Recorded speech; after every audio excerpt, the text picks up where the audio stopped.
Throw her in the water, my father said. It's the only way she'll learn. Plunging down for what seemed like an eternity, only to float to the surface on inflatable wings. My mother has a picture in her album of my grandmother teaching me how to swim, but I don't remember that at all. I remember later floating in the water, waiting for the jellyfish to bite. I used to scream when I saw them, so mostly I just kept my eyes closed. My grandmother bought me white shoes and dark sunglasses. I wore chapstick lips and blew kisses to everybody. I was just like Granny. I was 4 years old. Instead of smacks, she offered me chocolate. Chocolate till I was sick. At 5, I was alone in cold Vancouver writing, I miss my Granny. But I don't remember that at all. At 6, she came to be with us, beckoned by my letters, no doubt. She was always up so early and snored too. Grandpa and her shared a bed for the first time in 30 years. I think that's when my time stopped for Granny.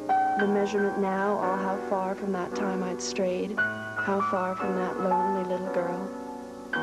The doctor suggested I get away from her, passing nerves from generation to generation. When I refused to go to graduation, Granny wanted to wear my cap and gown.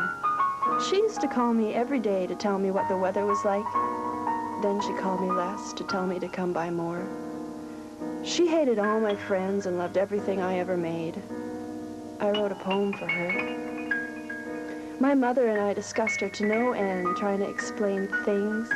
I learned all about her family, how she was a Eurasian showbiz princess, a ballerina, a magician's assistant, a saxophone player who never knew where the doves went to. She bought Andrew's saxophone this year, but I only ever saw her play cards, short of breath from all the cigarettes she sneaks.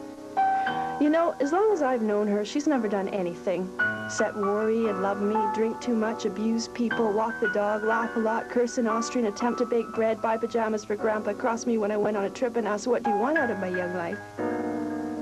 Last time I talked to her, she said, Emery, it's very cold out, it's snowing, be careful. For me, she froze there. And as I said goodbye, I couldn't see. She was not waving, but drowning.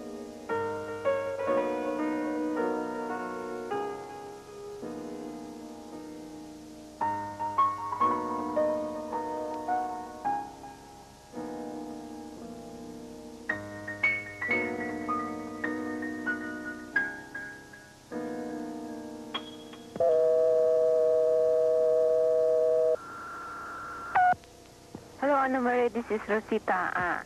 Your granny is in the hospital, so could you phone here as soon as you can? Bye, thanks. Oh.